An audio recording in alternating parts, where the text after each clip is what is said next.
Hello, and welcome back to the Outgrowth Deep Dive series. We're taking a look at my new plugin, Outgrowth, which is a sample player that I built with my friend BlankFor.ms. We have a full video manual available, but I'm doing this series just to do a kind of feature highlight on different parts of Outgrowth that I think are really interesting. This is going to be the first of 5 videos that focus on the engines in Outgrowth. Outgrowth has 5 sample playing engines for either just kind of transparently playing a sample or totally reimagining it. But today we're starting with the simplest of the bunch, which is the stem engine. This is the default engine, and it's also the most basic. So, stem is going to be the most similar to kind of your traditional, one-shot style sample player.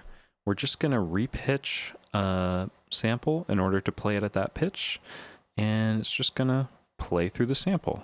Let's hear how it sounds with this one right here.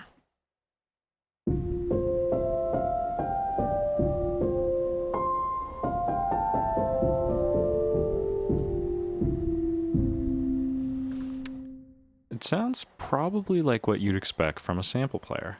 This is a nice little piano sample that's actually included with Outgrowth. And it's just playing it and it's repitching it. So we have 2 main controls here in the stem engine. There's a start point and an end point. And you can probably guess what they do, but just to show you, the start point is going to change where we start our playback from. So by default, we start at the beginning of the sample, but we can use this to kind of explore different parts of the sample. For example, this sample has multiple piano notes in it, actually. So if we move the start point, we're going to hear different parts of the sample.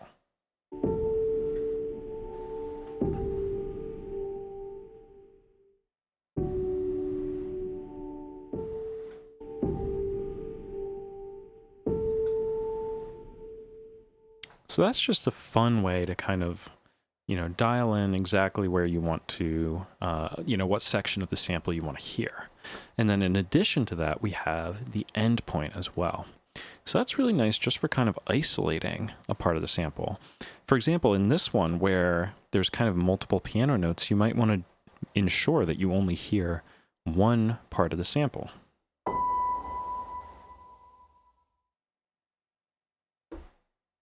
Which brings me to the next part of STEM, which is unique among Outgrowth's sample processing engines.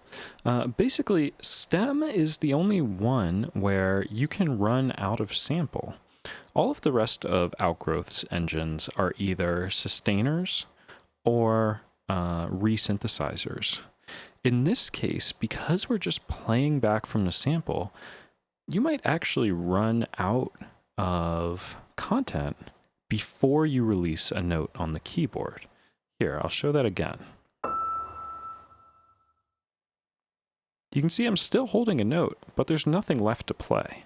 So this engine is unique in that there's kind of this interaction between how much content there is to play and how long you play a note.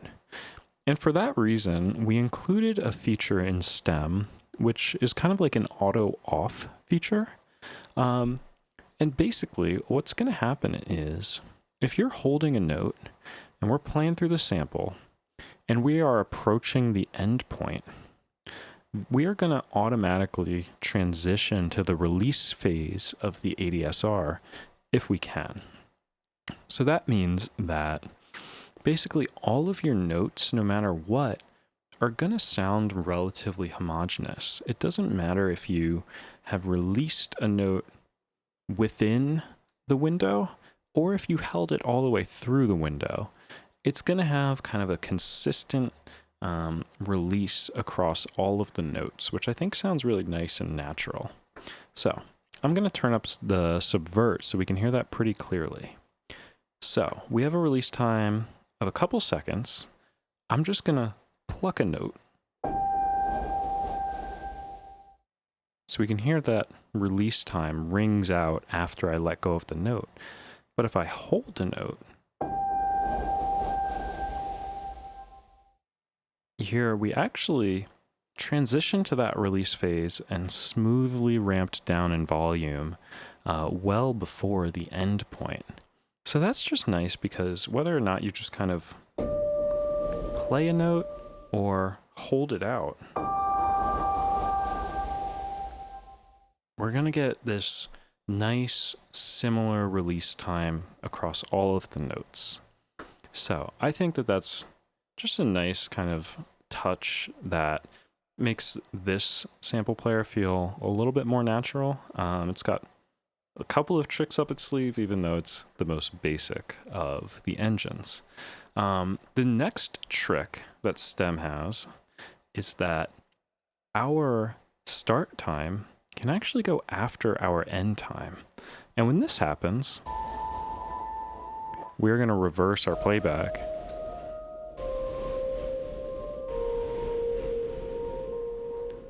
Which I think is pretty fun. And this kind of opens up a world where you can actually move the start time or the end time performatively or generatively, and the engine is just going to react. You know, it's not going to be invalid if the start time is after the end time. It's just going to say, okay, let's do that, and it reverses to give you something cool. So this is really nice for kind of generating textures, I think. For example, I'm going to assign the LFO to the start time, and I'm going to turn up its depth. I'm going to add a little bit of morph. So it's going to kind of hang out near the natural point more and then kind of snap over. And I'm just going to play some notes. Remember, there's a bunch of notes in this sample. So if I just start playing stuff, we're going to hear some notes that are forward, some that are reversed, and it should be pretty cool.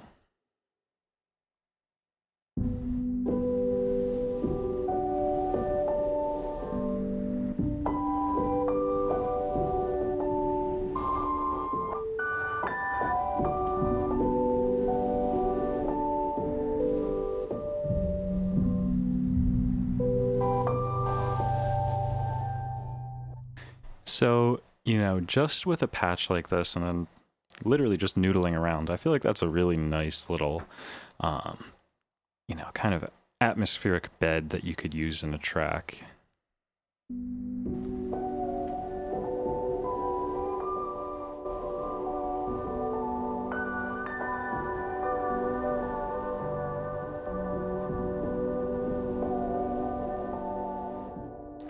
So I would highly recommend checking that out. And I think that that's kind of it for the Stem engine. There's not much more to it than that. You know, it's basically our most basic sample player, which, you know, just has a few touches to make it pretty responsive, pretty natural, and then it gets out of your way and just lets you explore the rest of what Outgrowth has to offer. I think also it's a nice starting point for learning either the effects or the modulation. You know, it's responsive to modulation. It sounds great with the effects. So I would give it a spin and kind of use this as the most natural representation of what the original sample is.